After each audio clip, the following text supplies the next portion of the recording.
ఈ క్లాస్లో మనం how to duplicate objects faster అనేది నేర్చుకుందాం.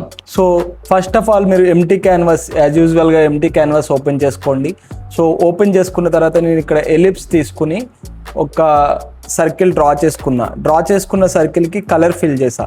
ఓకే, సో కలర్ ఫిల్ చేసిన తర్వాత మీకు క్లియర్గా ఇప్పుడు ఇది సెలెక్షన్ చేసుకోవాలంటే మూవ్ టూల్ పెట్టి సెలెక్షన్ చేసుకుంటారు. మీకు ఇది లాస్ట్ క్లాస్లో కూడా చెప్పాను. సో ఇప్పుడు దీన్ని సింపుల్గా డూప్లికేట్ చేయాలంటే ఆల్ట్ ప్రెస్ చేసి డూప్లికేట్ చేయొచ్చు.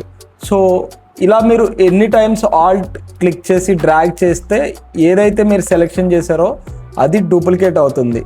సో ఇప్పుడు ఇదే విధంగా మీరు లాస్ట్ డూప్లికేట్ని రిపీట్ చేయాలి అనుకుంటే control D. Okay, control D press చేస్తే లాస్ట్ రిపీట్ చేసింది డూప్లికేట్ అవుతుంది అనమాట.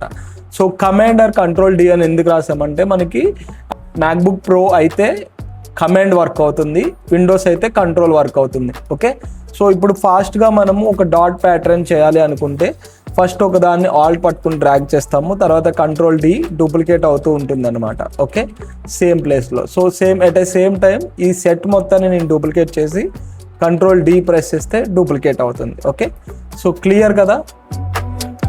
సో షార్ట్ కట్ వచ్చి కంట్రోల్ డి. ఒకవేళ మీరు ఆల్ట్ ఆర్ ఆప్షన్ పట్టుకుని డ్రాగ్ చేయాలి అనుకుంటే ఇప్పుడు ఇది ఒక డాట్ ఉంది, ఈ డాట్ని డూప్లికేట్ చేయాలి అనుకుంటే ఏం చేస్తాం మనము కమాండ్ ఆప్షన్ పట్టుకుని డ్రాగ్ చేయాలి. సో ఇప్పుడు డ్రాగ్ చేసినప్పుడు సో ఆల్ట్ పట్టుకుని డ్రాగ్ చేసినప్పుడు మీరు ఇది ఏమవుతుంది ఇక్కడ లైక్ ఇలాగ ర్యాండమ్గా ప్లేస్ అవుతుంది కదా. ఇలా అవ్వకూడదంటే మీరు షిఫ్ట్ హోల్డ్ చేసి డ్రాగ్ చేస్తే ఏంటంటే ఈక్వల్గా స్ట్రైట్ అది ఫస్ట్ సర్కిల్ ఏదైతే ప్లేస్లో ఉందో దానికి స్ట్రైట్గా వేరే కాపీ అవుతుంది అనమాట. ఓకే, దీనికోసం మనం షిఫ్ట్ పట్టుకుని డ్రాగ్ చేసుకోవాలి.